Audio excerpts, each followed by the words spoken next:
Welcome to Living with Intuition Coffee Chats, your source of real perspectives, insight, and humor from down-to-earth, kick-ass intuitives. Join Lindsay from Super Secret Powers and Andrea from A Soul's Journey with Andrea as we delve into today's coffee chat.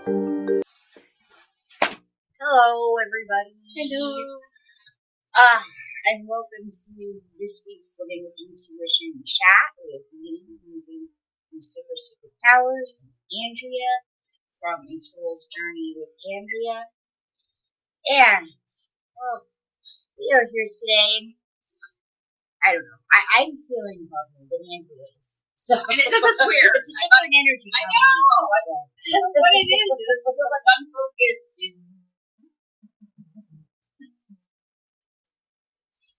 But today we are going to talk about how we have hearing or perceive our intuitive voice. And it almost sounds like a meta kind of concept out there. But it's like one of those key concepts that like my brain always comes back to, because when I want to talk to somebody about this, and because of course I have to learn how to do that stuff, marketing and all that, I really have to really figure out how to talk to somebody from their own perspective.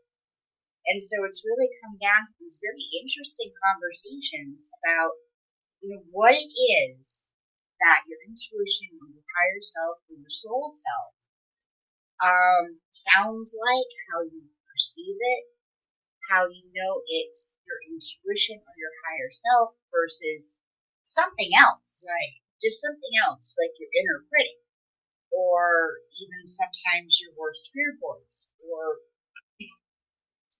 what else? What else would it sound like?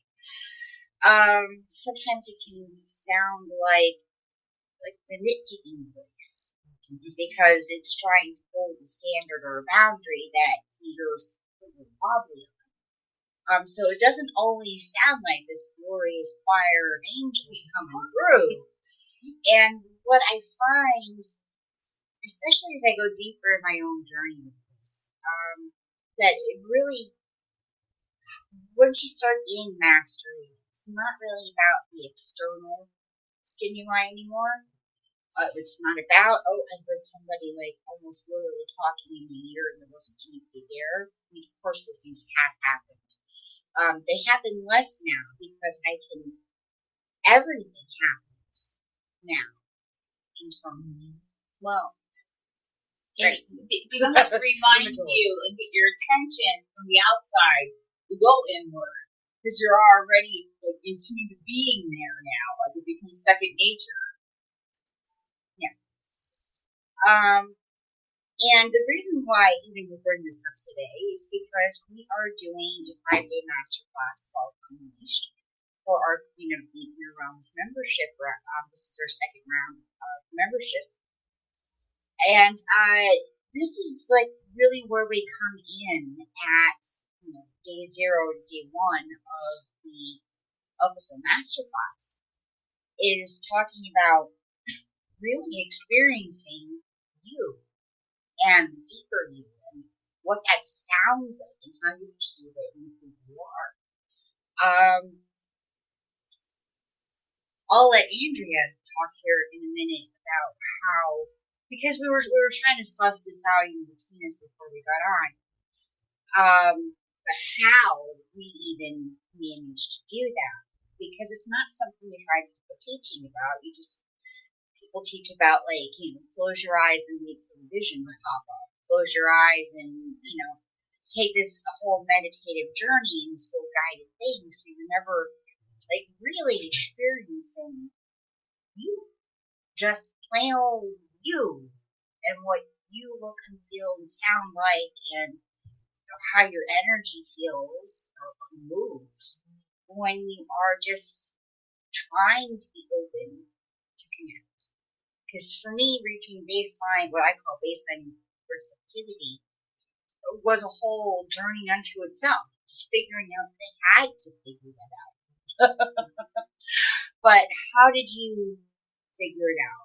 At what point in your life did you start like? Well,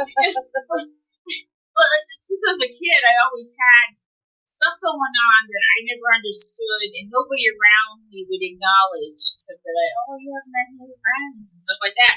So it's like I went through life. I had a very solitary kind of childhood. I was very much the one who locked myself in my room and enjoyed being with myself.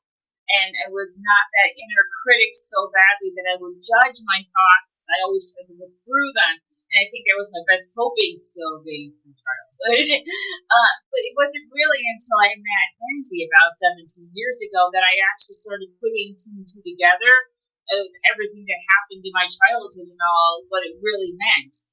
And, when that true, first stage of, awakening starts, when you start really being more aware of the things that you do and why you do them.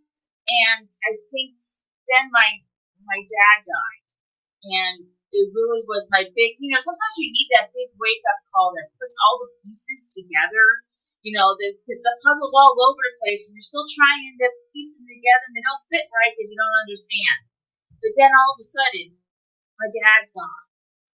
And he was obese. He had heart issues. He took his own life. I had this big, huge job of cleaning out his house, which took me 5 years. And they came with me, and he was like a hoarder and everything. It was like, so I had all these things to work through. I had 3 generations of family memorabilia to go through because everything ended up in this house. And by the time that journey was over and the house was sold, I had lost a good 25 pounds, started eating better. My sleeping habits were starting to change. I found meditation. And I think I was just detoxing my system. And, as you clear out all those rooms in your head, and make peace with things from your past and things that maybe, were affecting the way your self-esteem was and everything, because you don't know how people feel about you. But the things I found in that house showed me that I was very loved and I was everywhere in that house. And I had so much more common with my family than I thought. And I think all those pieces led to an awakening that I was more. I was worthy. I was somebody special. That I just, what I was learning from Lindsay, even before that, I was starting to actually have a confidence with, maybe it's real and it's not just in my head. And, I do have special abilities and I am a special person that, and I should work on these things more and let them out and not be afraid of them and not hide them from other people because you don't know what they're going to think of you.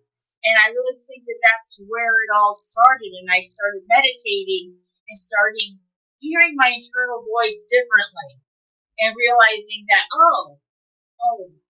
that so-called nightmare I thought I was having when I was a kid, and because I was a Roman Catholic, a strict family, I thought I was seeing the devil in my dreams, and here was a spirit guide trying to help me, and I didn't know it because I was scared of everything I was feeling. See, and that's why when I was a kid, I didn't like to acknowledge feelings and stuff because I was an empath and I didn't know it.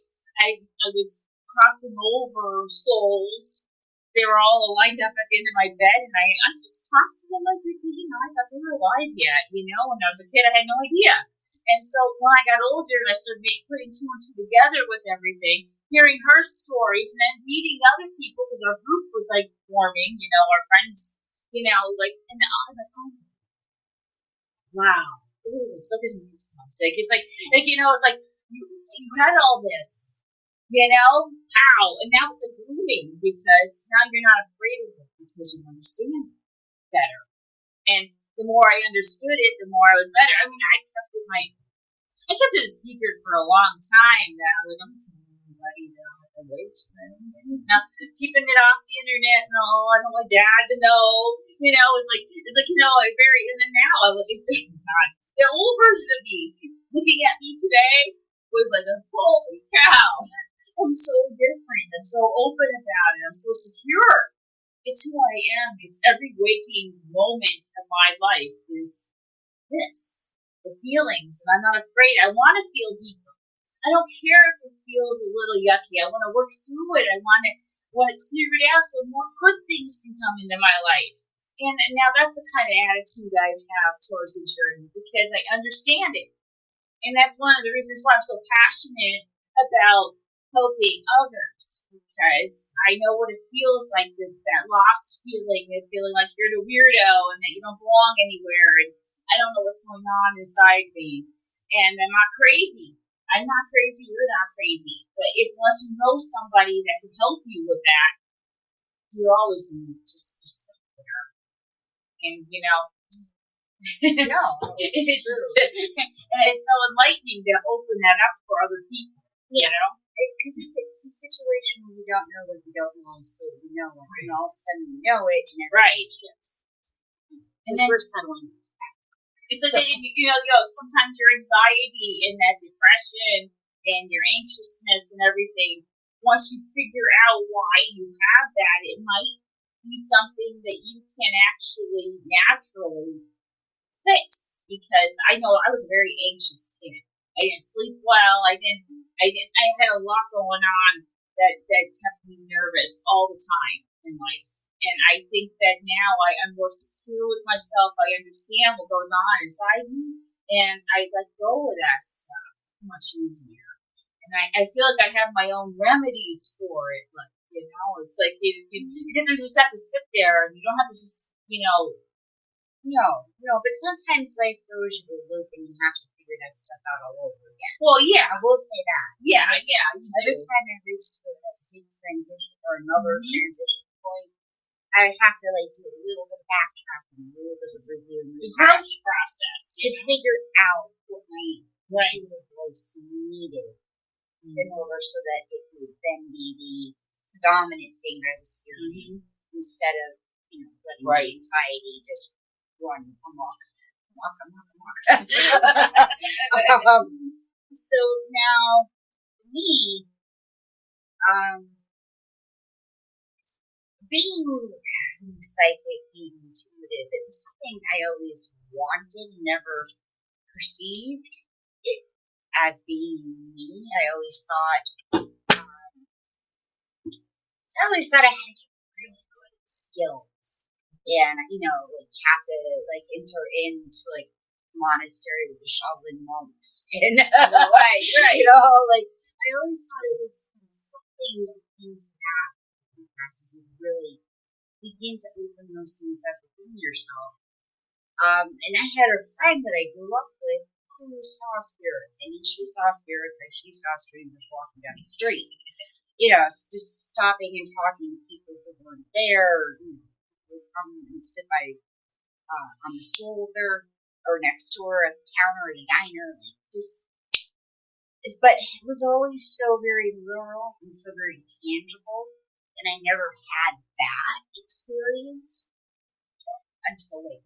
So we're talking about stage 1 of Lindsay's Awakening here. So I went through my 20s about really believing that I had that. It wasn't anything more than coincidence that I would pick up on a pattern and I would be like. And I guess it was somewhat that I didn't know what to expect. Because, I was afraid of the whole letting things in. When I was a kid, I also had a dream where Frankenstein came down the hallway of my house toward my bedroom. And I can hear him bumping. It was just this lumbering, dark figure. I only call him Frankenstein because he was so big. And he realized he freaked me out. And in my dream, I was sitting up in bed, having a heart attack at, 6, 7. And I also realized I was thirsty. Because I think I believed in my dream self that I woke up because I was thirsty and I heard this thing coming down my hall. So Frankenstein stopped and got me a glass of water and brought it to me. And it took me like a long time to figure out that maybe that wasn't some kind of monster. And maybe that was just my own fears and my own projections onto this. But going back to the awakening, I mean, I was hanging out with this friend who was psychic. We went to college together. I was at her apartment, and she had been talking to some spirits all night long. And it's one of our kind of favorite things to do is just to, see what comes forward, because we were just kind of hanging. We weren't like doing seances. We weren't doing anything. We didn't have any tools. We had them, but we weren't using them. And as I was getting up to leave for the night, I started this really sarcastic comment and lots of laughing. And there was just something about it where I stopped. And I'm looking around because I know there's nobody else in the apartment. It was just her. It was just like a studio apartment. And then she's laughing too. And I'm like, did I just hear what I think I heard? And I asked her, is this basically, is this what was said? She's and it was my mind melted, because if that's what that actually sounded like in my brain, that wasn't anything I wasn't already hearing, I wasn't already used to, I wasn't already, in a sense, because I didn't have the conscious awareness really of what it was working. So then flash forward into my 30s, it really took on a whole other, so now we're into stage 2 of the awakening. It really took on a whole other aspect, a whole other level, because I started really having to learn and delve into for my own sake, my own sanity, for consciousness practices, where you're embodying energies, you're embodying your own wisdom. Because for the longest time, I always felt like I was reaching out, pulling things down, reaching out. And, it felt I have to connect to something out there. I have to, it's all out there. So then when I started really learning the consciousness and embodiment practices, the connection point was always here. And it wasn't in my head, it wasn't my third eye, it wasn't necessarily my crown. It was the all that is me is connecting with the all that is it, that is always around me. I can't explain to you how deep that is when I just think it doesn't sound quite as magnificent. That just makes me think of something. I laid in my backyard. This has to be maybe 10 years ago already. I laid in the grass in my backyard and looked up at the stars. It was a really bright, starry night. I think maybe it was even a full moon, because I always used to go out and gaze anyway. And I laid in the grass, eyes wide open, looking up at the sky. And all of a sudden, I became it, and it became me. And I didn't know I was on Earth anymore. I just had this experience where I finally found a total oneness, because I felt what it feels like to be up there, and it knows what I felt like being down here, and there's no words, there's nothing but us. It was just one, it was an amazing kind of night. And I really feel like that tied it all together, and where I started, I've always been a deep feeler, and I cried just like that and stuff, but I never really went inward with the feeling so much that I could feel it all inside me, just vibrating, and I just felt like I had all the stars, and I was stardust. They always say that in those things that we are stardust and all. I really, really believe it now, because I can experience it whenever I want. I go there all the time. That's my place. And I think that, it's something that we do when we know we're not from this world. We always want to be up, like we always say up there, but it's everywhere. But I always feel like I need to reconnect to that. And I really don't think it means that we need to go to another planet to go home. I just think it really means we have to feel it that way so that we know we're home. We know we're home. And it's a really neat feeling when you know all that you think is up there is really here. And so when we're talking about that intuitive voice and that perception of that for yourself, we're really talking, I mean, it is yourself. Mm-hmm. Because you are the connection, you are the unique bridge between the divine and just whatever is out there in consensual reality.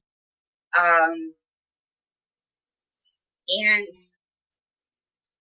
I can't even begin to express what a profound difference it was once I really heard that, because then there was no turning back. There was no turn because now you know why. Right. It was just like, now I'm in the driver's seat. Why would I let anything really stop me? And sure, it took some time to integrate.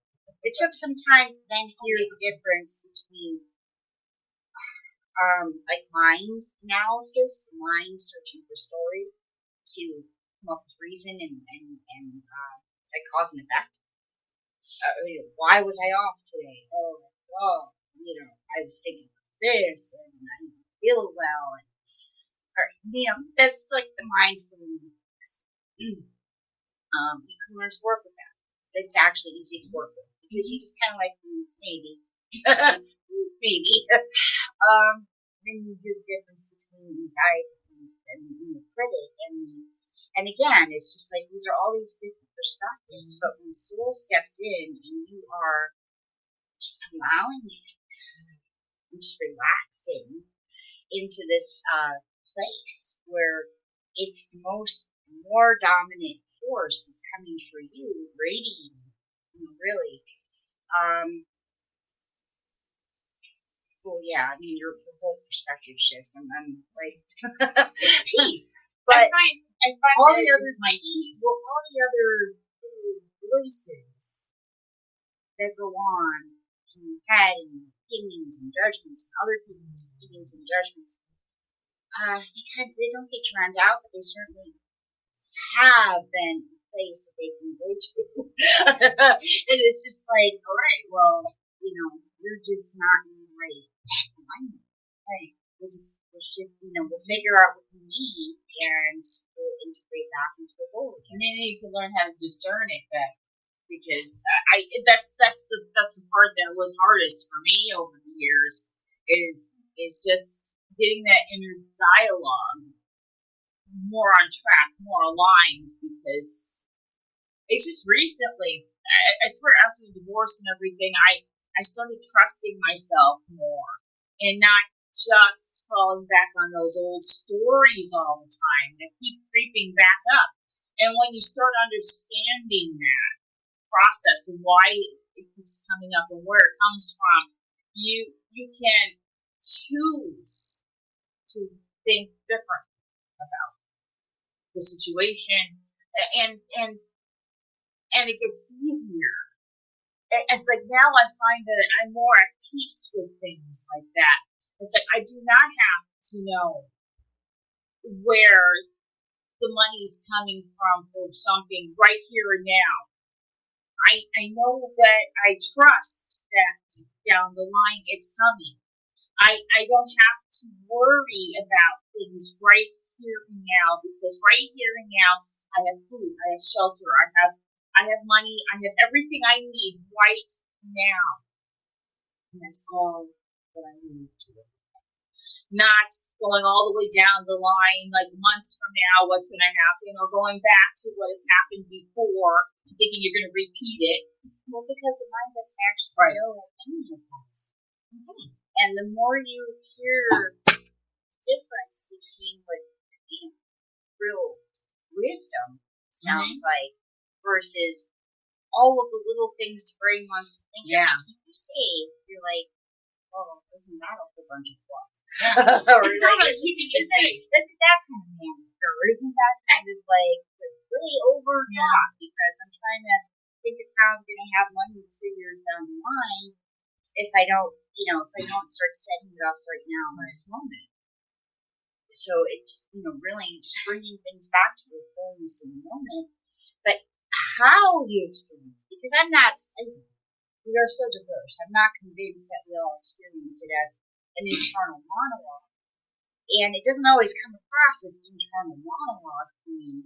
Sometimes it is a feeling in the body. Because I also rely on this kinetic sense of my own energy. So like I know when I release things in my solar plexus, I can feel when I release things in my sacral. I can feel those shifts. Like, I don't even know how they would feel. I'm totally, I'm a vibrational kind of person, but I've actually felt my shifts and the timeline shift, literally making it all, my reality go out of focus and then come in brighter. And I know that's a shift for me. It literally happens. It's not just like over time you see, oh, look at how that all changed. I've been getting them right in the moment lately. That I could really, I feel it as a vibration for me. That I've shifted big time, And when I'm doing active channeling work, the shifts in my body and in my consciousness that I know just means something to me, or just when the external world just kind of melts away. When I am just solely within myself,